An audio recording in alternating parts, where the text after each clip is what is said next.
Yeah, boy.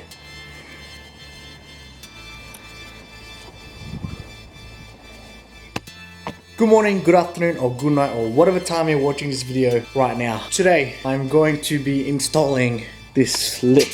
Now, this is a universal lip, but it's supposed to be for a Subaru WRX, I think. And this was also on my 34. So yeah, I'm going to be putting it on there, on the bottom there. Last week I did the back calipers. You can't really see it in here. And I finally finished the fronts as well. Basically the same process. It's very blue, you can't really see it. I don't know if you can see that. It's just very subtle, but it's what I wanted it. Or that's what my sister wanted it, I guess. That's done. So yeah, if you want to know how to paint your calipers, just watch my previous video. Now, when you gotta take off, I've never taken off this front bumper ever since I owned the car as well. But I think you gotta take your indicators and your parker lights case off. And there was this metal bar here that's set like that. I also took that off. I've pretty much done everything on this side, the left side of the car, and I'm gonna do it on the right side. This is basically all the things I've taken from it. Majority of it is, yeah, you can do with a normal screwdriver. So that one is a 10, that one is 11. So yeah, two different ones, but that's basically it. And when you go to the side behind it, you guys, I don't know if you can notice, but I don't have a splash guard. I've taken it off as well. I don't know, it's just annoying, and putting it back on is just ridiculous, especially when you lower your car, you hear that rubbing. Anyway, that's why I took mine off. Also, weight reduction, yeah.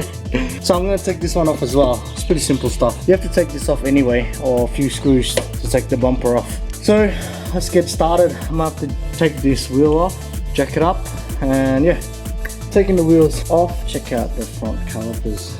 Woo! Nice and sexy and dry. And I'm gonna take this off, but before that, I'm gonna let you know that under the car there's only 4 bolts. So there's one here, and the second one's in the middle. 2 basically same side, 3 and 4. It's pretty much the screwdriver looking ones. So nice and sturdy.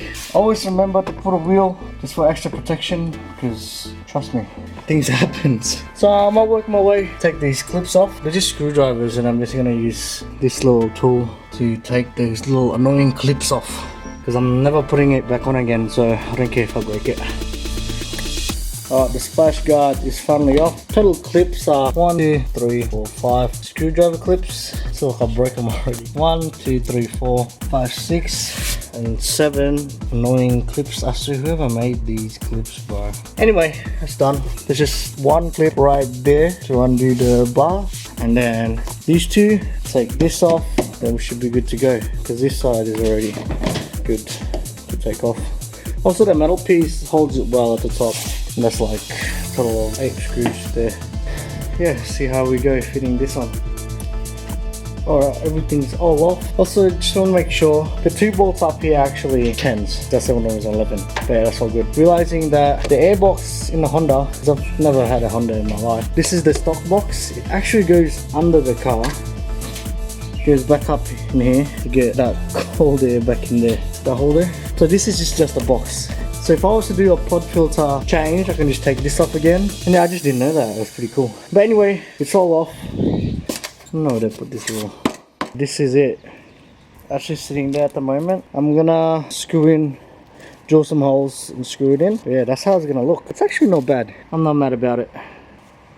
Before I get the drill out, I think I'm just gonna drill corner there. 1, 2, 3, 4. I'll see if I can, or should add more, but I'm gonna go with those 4 major points. Now, these are pretty much laying around my garage, but you can find them in like, I don't know, Bunnings or whatever. But this is the special thing you need. This is no ordinary nut. This is a lock nut. So once you put it on, even tighten it not all the way, it still locks it. And you gotta tighten it all the way up for the extra strength, just so you don't want to be driving and then your lip falls off and you drive over it. So yeah, my great tip is getting one of that.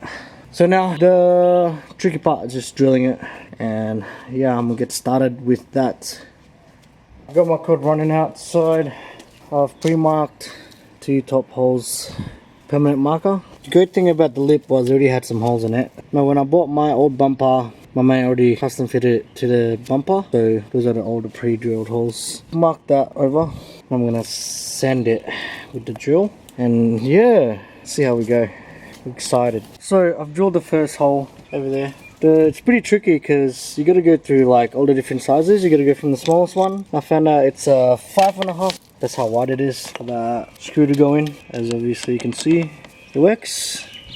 Just got to do that side and then do the other two. Can't really see, but drill the holes under there. But the edge, there's not enough space, so I can't drill anything. So we'll just zip tie the corners or hide it in the back there. So what you do is you feed it through from the bottom to the top, pretty much connect that together. That's pretty much it.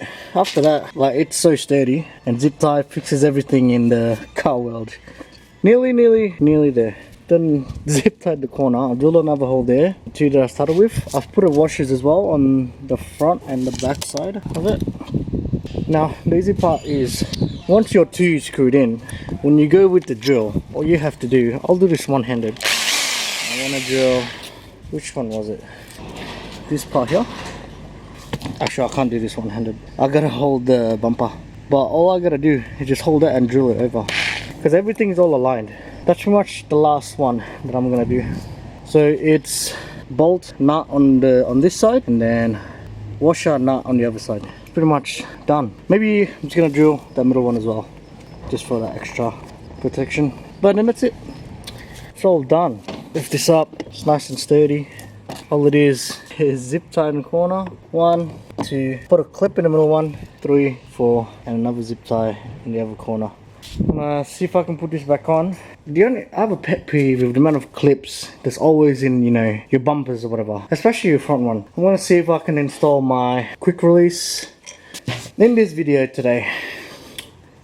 Ooh, doesn't look too bad. Gotta still screw that part in. Also, I said 8, but it's actually about 9. 1, 2, 3, 4, 5, 6, 7, 8, 9 of the black top metal ones. They connect that straight to the actual chassis of the car. Well, I'm gonna also put the quick release.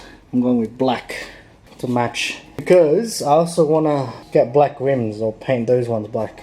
Yeah, it's gonna come along nice and slowly. Ooh, how much nicer does that look? Adds a bit of character. It's very subtle. I've also already installed the quick release on this side. Now I just gotta go to this side. So all I have to do, you gotta measure it as well again. I'll put a bit of tape under it and then I'll mark it. So I'll put this over it, grab a permanent marker, basically a dot. Start with the smallest, and then for the last one, the one that fits the main hole. That's it, and then it's just bolt with a nut behind it. You need the Allen key to turn it up.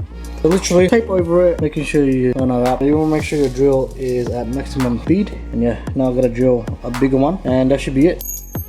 Bottom one's done. I'm just gonna use the wrench in the back side, hold that with my left hand, use the Allen key on the right side. Left wrench, right Allen. Look at that, DIY. Anyway, look at that, that's all done.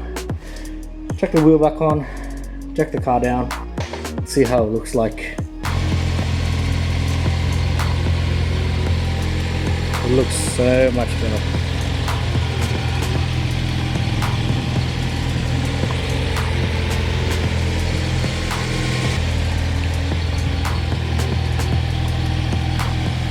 I'm probably gonna repaint this one day, like paint's chipping off, but and lower it maybe. Happy with that.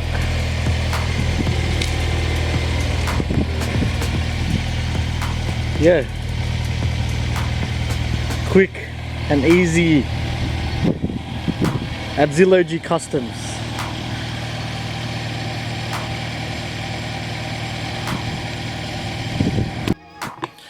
Thanks for making it all the way to the end of this video. Today, that was just a nice, quick and easy lip install with, you know, a universal lip for the Teg, and just putting those quick release. Quick release doesn't really do much. It just, what it does is, well, 1, just add just a bit of a look. 2, if you actually use it properly, like, they're mainly used just for like drifting and, you know, for example, something happens, you gotta take your bar off quickly. It's just those 2 rubber bands you just plug out. But that's all nice and snug. Yeah, I couldn't finish painting the calipers last week, so I finished it already during the week. looking nice and clean. I wouldn't have gone with blue because, I don't know, you can't be able to see it, especially at night, but my sister said blue, so blue it was gonna be. Now eventually for the Teg, the plan is I'm going to fix up the rims as well and maybe lower it.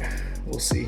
We'll see. Good news for us Victorians, us Melburnians. Restrictions has been eased from Sunday tonight, 11:59 Monday morning, Sunday night. We are now allowed to go from 5 to 25 kilometers. We still gotta follow the 4 reasons to leave home. I can just drive to the beach now legally and exercise or go for a walk. You know what I mean? It's just so much better. Hopefully things do get better for us as well because we've had one of the hardest lockdowns, especially in the world. But anyway, I'll see you guys in the next one.